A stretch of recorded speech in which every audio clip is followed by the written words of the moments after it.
인사청문회를 불과 며칠 앞두고 강제 수사에 나선 검찰의 행태는 비판을 받아서 마땅을 합니다. 수사권과 기소권을 독점한 권력기관이 마음대로 칼을 휘두르는 형국입니다. 검찰이 저런 행태를 보이는 데는 그 이유 중 하나에는 특수부가 지나치게 막강해진 점을 들 수 있습니다. 후보자가 민정수석으로서 검찰 인사에 관여하는 동안 소위 특수통검사는 대약진을 했습니다. 인사, 조직 등 기획부서까지 특수검사들이 차지했습니다. 검찰 내부의 균형이 깨진 겁니다. 예전에 저도 수사를 많이 했지만 중수부 같은 곳에서 수사를 하는 검사들은 앞으로 나가고 싶어하는, 고하고 싶어하는 그 속성이 있습니다. 그런데 기획부서 같은 데서 이것을 기소했다가 무죄가 날 수가 있다. 또 지금 시점에서는 해서는 안 된다. 이런 브레이크가 걸어져서 나름대로는 조직 내부에서 균형을 맞춰왔습니다. 그런데 지금처럼 특수부 검사가 모든 지위를 다 차지하고 모든 보직을 차지하고 있으면 권력기관의 속성상 권한의 남용이 나올 수밖에 없습니다. 윤석열 검찰총장 휘하에 거의 모든 요직을 특수통 검사로 채운 것은 후보자가 민정수석으로 있을 때입니다. 또한 후보자가 주도적으로 만든 수사권 조정 정부안을 보면 검찰의 특수수사 기능은 거의 그대로 유지하는 것으로 되어 있습니다. 저를 비롯한 여러 의원들이 그렇게 하면 검찰의 권한을 약화시키는 것은 불가능해지고 언젠가 큰 부작용이 생길 것이라고 여러 차례 충고를 했습니다. 그럼에도 후보자는 검찰의 사정기관을 유지하거나 오히려 강화하는 입장을 바꾸려고 하지 않았고 지금의 수사권 조정안을 내놨습니다. 일부에서는 지금 검난이라고까지 부르는 이번 사태를 통해서 후보자가 검찰 개혁에 대해서 지금까지 견지해온 입장에 문제점이 드러났다고 봅니다. 이런 지적에 대해서 후보자의 입장은 어떻습니까?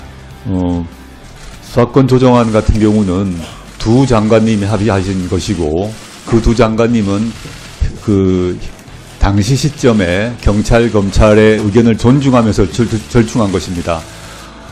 이론적으로나 원론적으로 보자면 저는 금 의원님 말씀에 크게 동의를 하고 있습니다. 근데 당시 두 분이 합의한 시점에서 저는 그 정도가 실현 가능한 최선이 아니었나라고 두 장관님이 판단하신 것 같습니다. 특수수사권을 대폭 축소하거나 줄여야 되는 방향으로 나아가야 한다는 데는 동의하십니까? 예, 전적으로 동의하고 있고 수사권 조정안에도 검찰의 직접 수사 범위를 대통령령에 위임함으로써 그걸 단계 줄여나가는 식으로 설계되어 있는 것으로 알고 있습니다. 후보자는 검찰개혁이 시대적 과제라고 말했습니다. 저도 100% 동감합니다. 그런데 지금 상황에서 이런 여러 가지 문제점과 검찰 수사를 놓고 보면 후보자가 과연 검찰개혁의 적임자인지 여부가 논란의 핵심입니다. 후보자가 여러 소명의식 이런 말씀을 하셨는데 왜 자신이 검찰개혁의 적임자고 지금 법무부 장관이 되어야 되는지 객관적인 근거를 들어서 말씀해 주시기 바랍니다. 따끔한 질책의 말씀 너무 감사드립니다. 저로서는 제가 지금 아까 지적하셨던 제 주변 제 가족이 수사를 받고 있다는 점 그리고 저의 과거 여러 발언에 문제가 있다는 점을 인정합니다. 그러면서도 지금 문재인 정부 국정과제의 가장 중요한 과제 중에 하나가 검찰개혁 법무부 탈검찰안입니다.